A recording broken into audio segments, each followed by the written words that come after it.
saber sobre os cuidados na criação de ovinos e caprinos, principalmente na nossa região. É necessário para que se tenha animais fortes e saudáveis. As ovelhas e as cabras fazem parte da mesma família, Bovidae em latim. São parentes dos bois e vacas. São animais ruminantes, capazes de digerir grama e com 4 estômagos cada um. Os primeiros ovinos e caprinos foram introduzidos no Brasil pelos colonizadores portugueses, na época do descobrimento, juntamente com os primeiros animais domésticos, isso por volta de 1535. E hoje, o país concentra o 22º rebanho mundial de caprinos e o 18º maior rebanho de ovinos do planeta. Mas você sabe a diferença entre eles? A cabra é a fêmea do bode e o filhote deles é chamado de cabrito.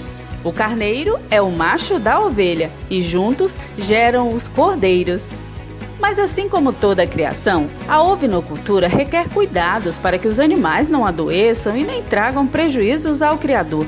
Eduardo Gilsbert é veterinário e criador há mais de 11 anos. Explica a importância da tosa e da limpeza do casco. Certo. O casqueamento é importante ser feito na nossa região, ainda por conta da umidade que tem no nosso solo. Isso favorece muito o crescimento do casco e acúmulo de resíduo também nessa região, onde algumas bactérias oportunistas se acumulam no casco dos animais, causando algumas doenças, né? Entre elas tem o Fot Rot, que é a podridão do casco, que acomete os animais e, consequentemente, pode levar o animal à morte. Ele deixa de pastejar, ele abre a porta de entrada para outras bactérias, né? E o animal se debilita e vem a morte porque ele para de se alimentar, fica mais deitado, não anda, pode dar bicheira, pode dar miese também. E esse manejo ele é feito rotineiramente, né? Fazendo o casqueamento com auxílio de um canivete ou então até mesmo uma tesoura própria para o casqueamento e fazer o uso de produtos antissépticos, como sulfato de cobre e alguns outros produtos que tem já preparado no mercado, certo? Que dá para utilizar também nesse tratamento desses animais. Isso tanto se tratando do carneiro como cabras e cabritos. Todos têm que fazer esse casqueamento. Todos eles têm que fazer o casqueamento, como rotineiro. Principalmente na nossa região. Há diferença de outras regiões?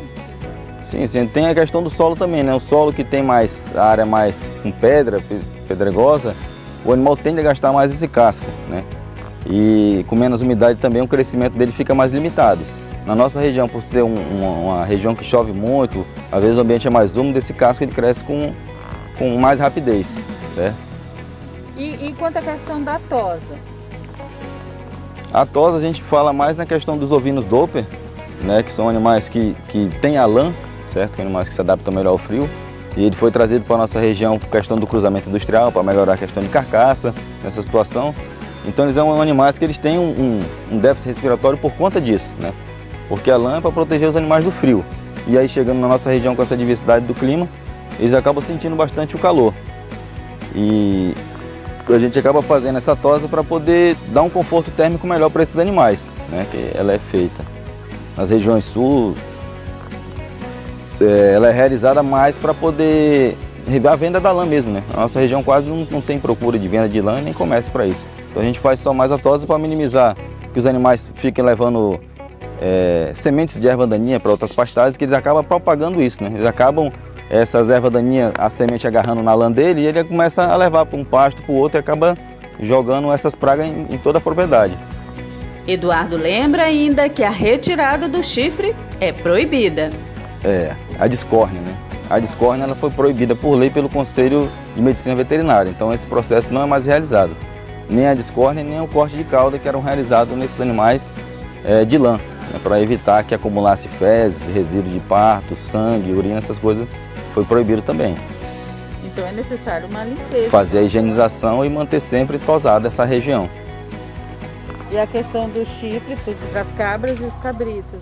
Também não pode mais ser realizado, foi banido isso, não pode mais porque é mutilação animal. Aqui é a questão de manejo, o que vai ter que ser feito? Vai ter que separar os animais por lotes, né? As cabras adultas, que geralmente tem cabras que são dominantes, separar animais adultos com adultos por categoria, para minimizar o risco de briga, de trauma entre eles, né?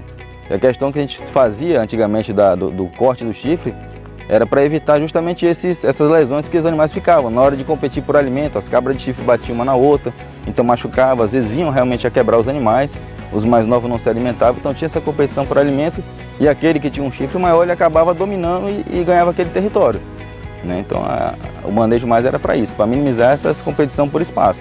A discórnia no animal adulto era feito um processo cirúrgico mesmo, com a retirada cirurgicamente. E quando é um animal jovem pequeno, a gente pode se fazer com o uso de ferro quente ou até mesmo com uma pasta que já vem específica para isso, para inibir o crescimento do botão ali do chifrinho dele.